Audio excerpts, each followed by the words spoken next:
Hello family and friends. I'm going to do a quick little walk through the garden.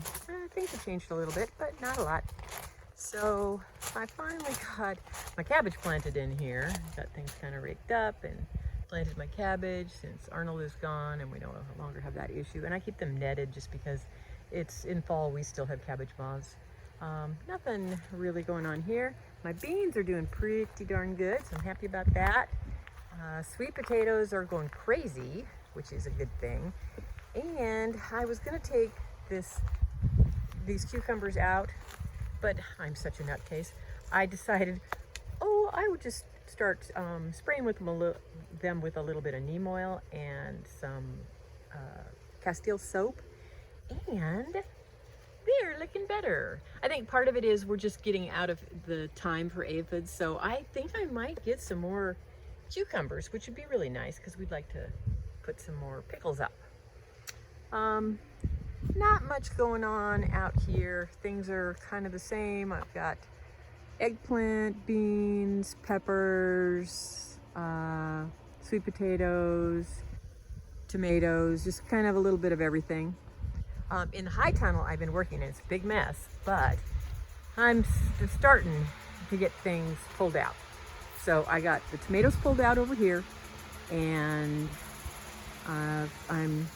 I've got a lot of paprika, and I've actually been drying a lot and smoking it, which you just put it in a pan on like medium and just keep moving it around, and it gives it a smoky flavor. You do it for, it takes like 15-20 minutes, it's not bad.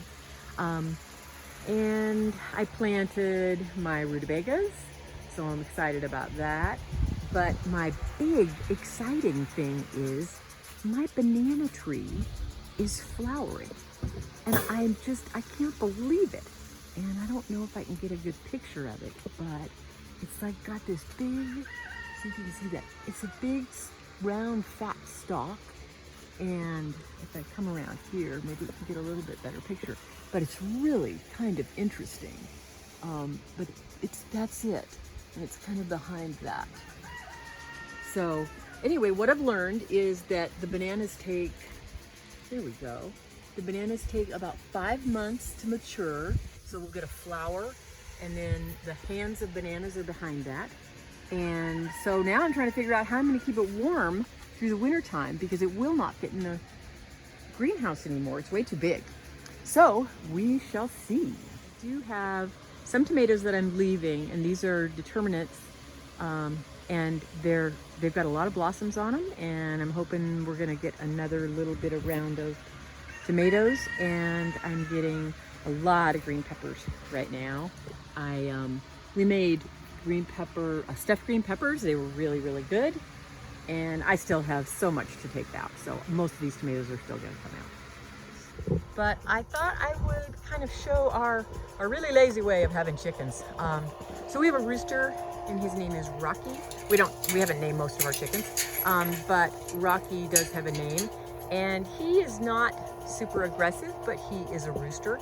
And so when I go out, I bring a squirty bottle with me, and it's absolutely hilarious. If he looks like he's getting, I don't know, concerned with me, I squirt him, and it's like he loses his mind. He totally forgets that he was interested, and he just goes off. So we're lazy chicken owners.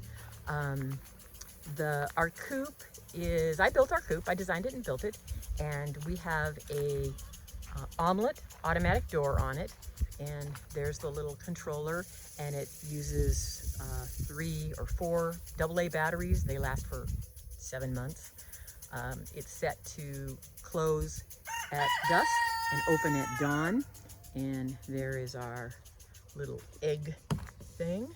So here's our eggs. There are a lot of eggs today. These girls are not working very hard. There's my girls, a couple of my girls. We've got 10 total, and there's Rocky.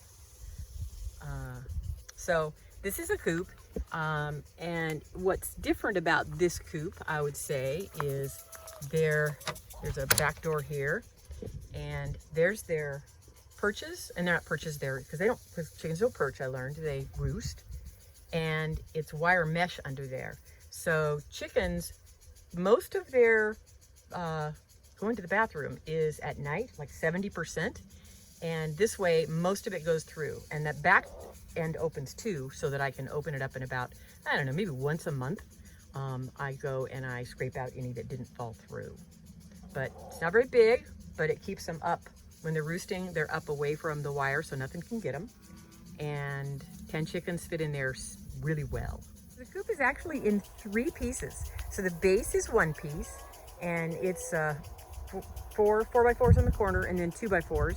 And then the coop, including the floor of the coop and the wire mesh portion, is a 2nd piece.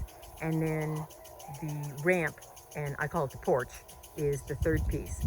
So Pete and I can move it around, and that is really pretty nice.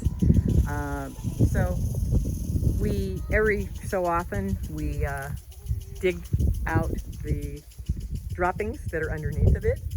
And then I use a little diatomaceous earth in the nest boxes and in the floored part that has some bedding in it, just because I like to keep the mites and things like that down.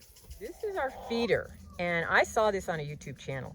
It is, all it really is a garbage can, and I went and bought some 4-inch elbows, PVC elbows, and cut one of the flanges off of them, cut holes in the garbage can, or yeah, round holes in the garbage can, and put them in, and then we just fill it, and it holds a bag and a half, so it holds about 60 pounds of feed, and they have access to it. And you can see that there, I made a mistake, and I cut a hole in the wrong place, and I just put duct tape on it, and now a year and a half later, I need to fix that because the chickens are pulling at it, and they're getting feed out of that side. But it works really good. So we fill it up about every, I don't know, maybe 2 weeks-ish. Tried a whole bunch of different kind of water methods. We tried the 5-gallon buckets and the little cups, and we've ended up with this. It holds 5 gallons. In this kind of, right now it's falling, so our weather is pretty calm, and so it lasts maybe 4 to 5 days. And you can see that it gets a little algae in it, and so when we fill it, we just pull it and scrub it and refill it. In the really hot summer when it was like 105 degrees, they were going through it in 2 days. So, but it's super easy. This year we decided to plant a salad bar for the chickens, and we have a kind of a temporary fence around it, and then we're watering it. They're sneaking in and eating a little bit extra, but we're trying to get it up maybe about 6 to 8 inches tall, and then we'll pull the fence and we'll let them just graze it. And it's just a forage mix, but it's kind of nice to give them just some extra veggies. So our chicken yard is right next to our garden, which is convenient because that way I can throw things to them. And we like it pretty close because we're out here fairly often. The coop we have closer so that we can stand on the patio and see if the door closed and see if there's anybody on the porch.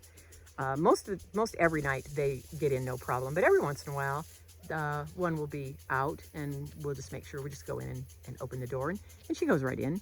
And then they're in a fenced area that is maybe about 1/3 of an acre, and it's got a nice bunch of trees kind of in the middle. We've had no trouble with predators at all. Some of that is the fact that we have a dog. A lot of times in the evenings after dark and the chickens are all in and we come out here, we'll let the dog run out here and kind of run the perimeter, and I think just his scent helps. But we put a camera out here, a game camera out here, and we know we get raccoons coming and eating chicken food, but there's no way they can get in the coop, and they can't touch the chickens at all or bother them in any way.